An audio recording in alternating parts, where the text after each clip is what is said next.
ang Panginoong Hesukristo sa panahon niya, nagturo na siya ng mga salita ng Diyos gamit ang Biblia. Wala pa namang Katoliko sa panahon ng Panginoong Hesukristo. Sa makatwit, parang sinasabi mo na sinungaling si Wendell Talibong? Ay higit pa po sa sinungaling, mandaraya pa po yung tao na yan. Iyon, mga kapatid, ramdam na talaga ang galit nitong mga kaanib ng Iglesia ni Kristong Tatag ni Felix Manalo. Ano daw? Wala pa daw umanong Katoliko sa panahon ng ating Panginoong Hesukristo.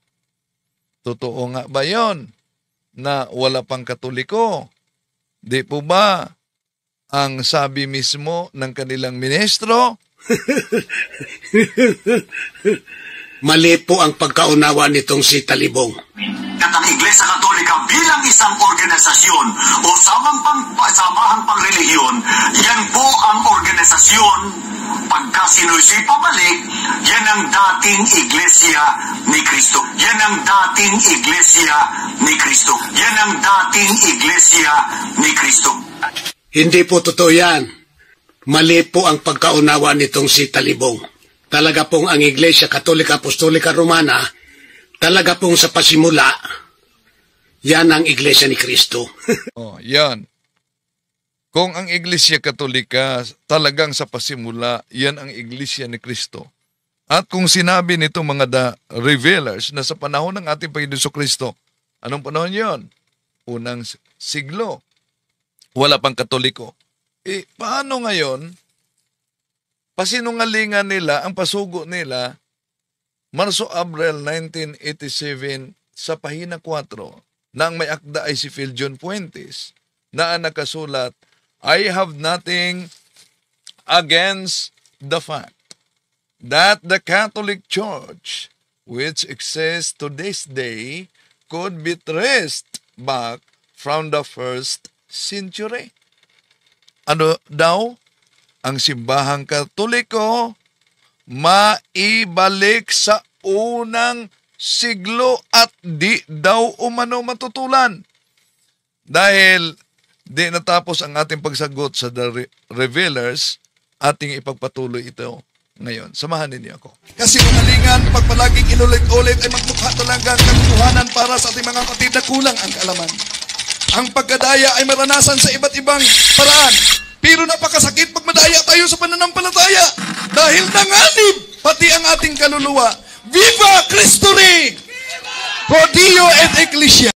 Ipinagdiwang natin ang birthday ng Mahal na Birhen Maria ngayong araw na ito, mga kapatid. Ngayon din, ang pilgrim image sa Mahal na Birhen Maria dumating sa katedral. So, bago tayo magpatuloy, inanyayahan natin ang ating mga suking taga-subaybay. Huwag kalimutang pindutin ang like sa ating live. At huwag din kalimutang mag-subscribe kung bago ka lang.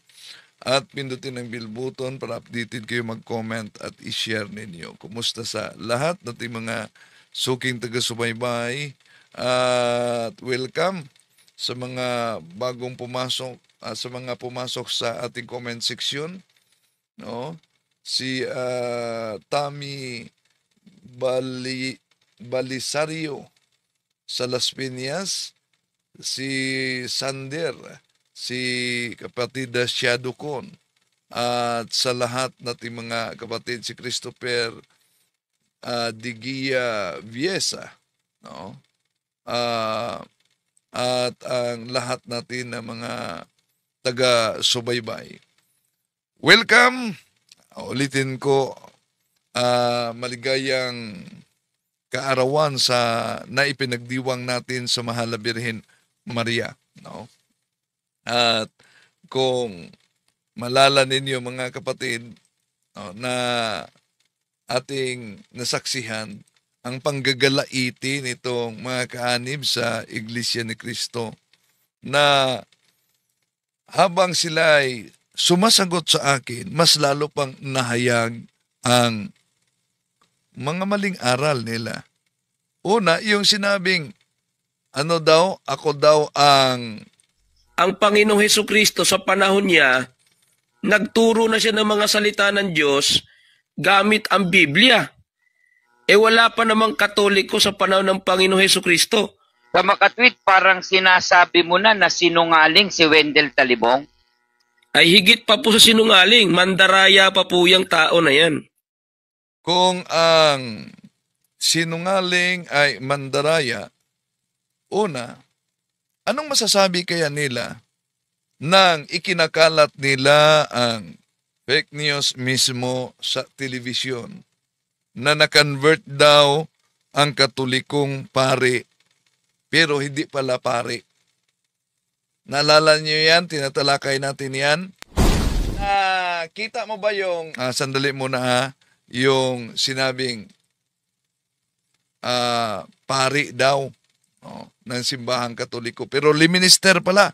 Nabuking sila sa balita nila dahil ang ipinakita sa nagpakilalang pare, liminister. Ito, ulitin natin ha. Metro Manila.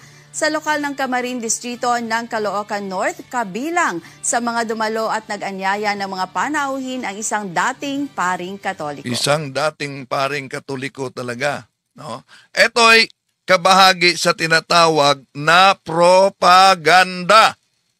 Propaganda. Isang propaganda lang para may kaya na, tingnan nyo, isang paring Katoliko. Ngayon, yumakap na sa INC. Pero, sa kanilang video, booking sila. Dahil ang ipinakita nila, 14 na taong naging pari. 14 na taon naging pare, pinakita nila. Pagkatapos, liminister pala. Liminister.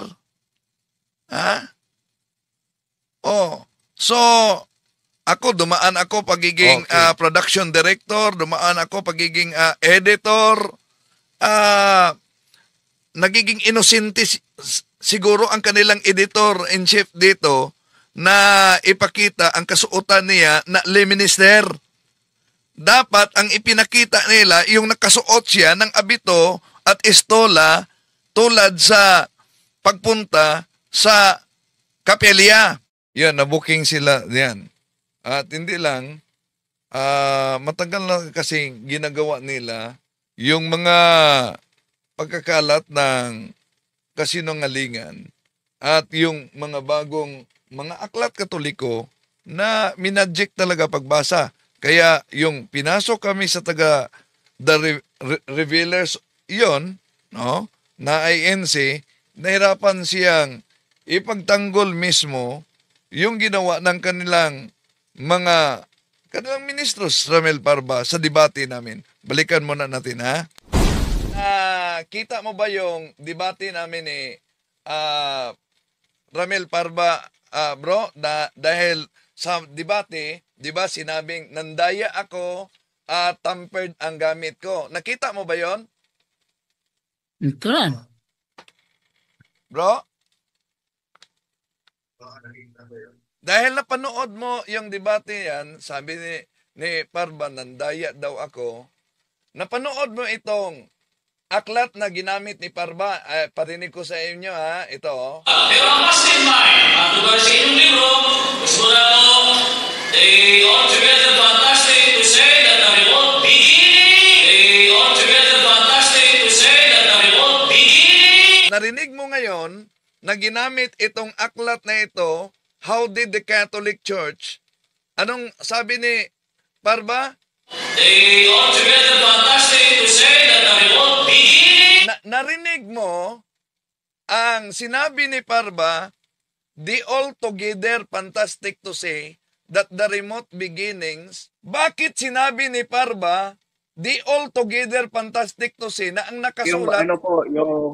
Na ang nakasulat. Hard copy po. Yung pakita nyo Anong po. hard copy? Maliit lang yan, hard copy. Dalawa ito, Ito, Ayan, hard copy. Ito pa. Dalawa to. So, ito pakita ko.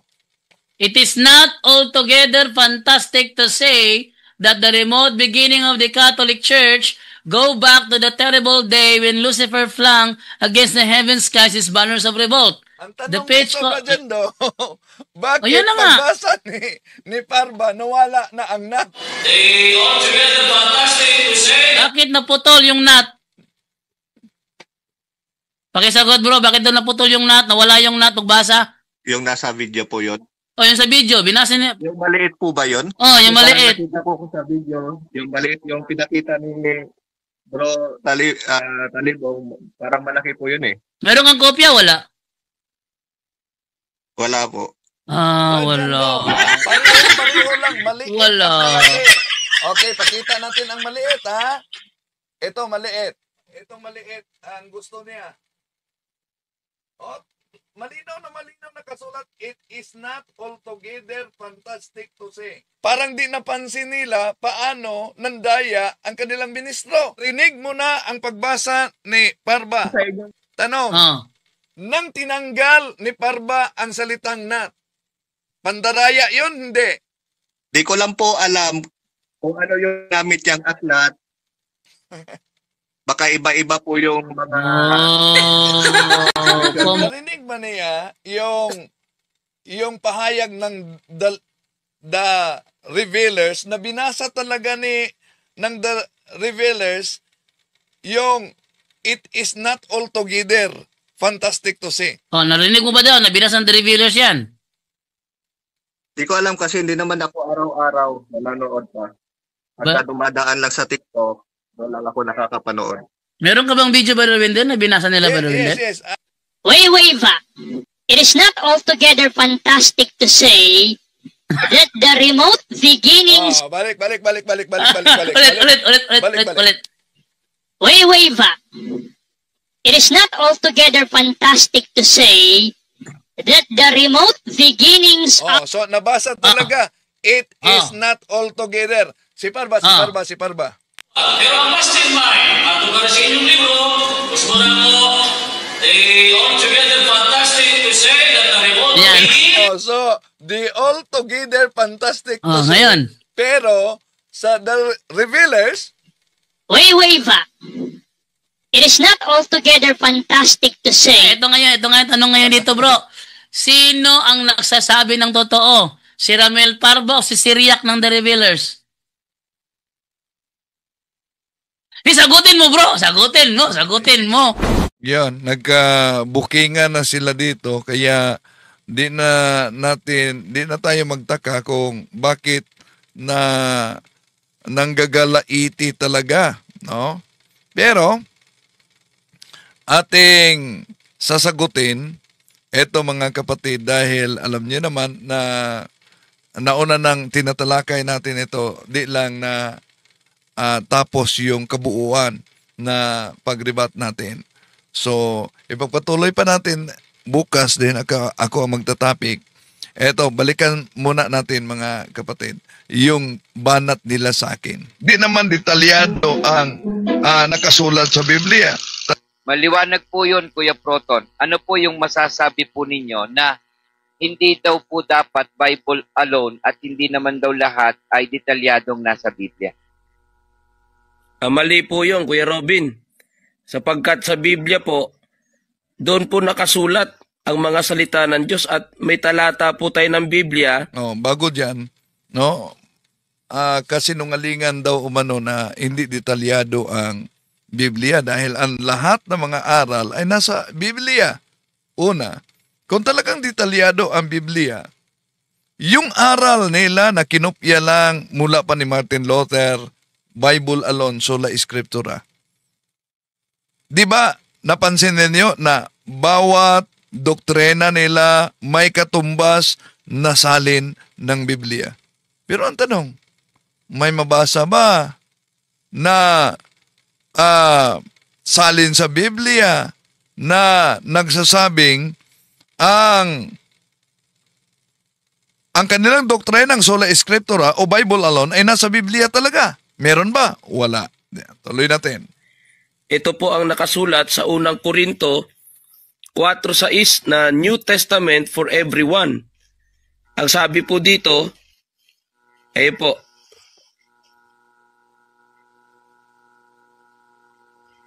Basa po. I have applied all this to myself and Apollos because of you, my dear family, so that you may learn from us, as the saying goes, not to go beyond what the Bible says, so that nobody gets puffed up in favor of one person and against another. Malinaw po, ang sabi po ng banal na kasulatan, huwag anya tayong magsasalita o magtuturo ng higit sa nakasulat sa Biblia o sinasabi ng Biblia. Kaya, yung sinasabi ni Talibong, mali po yan. Nasasabi niya hindi detalyado ang Biblia. Kung pag-uusapan po, pananampalataya at paglilingkod sa Panginoon Diyos, itinuro na po lahat sa Biblia. Yan, ginamit nila itong salin na ito, mga kapatid, ang the New Testament for everyone. Dahil may mabasa kasi letra por letra na Bible. Yan. Alam niyo na bawat doktrina nila may katumbas talaga na salin. Pero ang tanong, dahil sa paggamit nila nitong salin na ito, no, na the New Testament for everyone, dahil sa paggamit nila sa salin na ito, dahil may mabasa na Biblia, tinanggap kaya nila ang nakasulat dito? Bakit?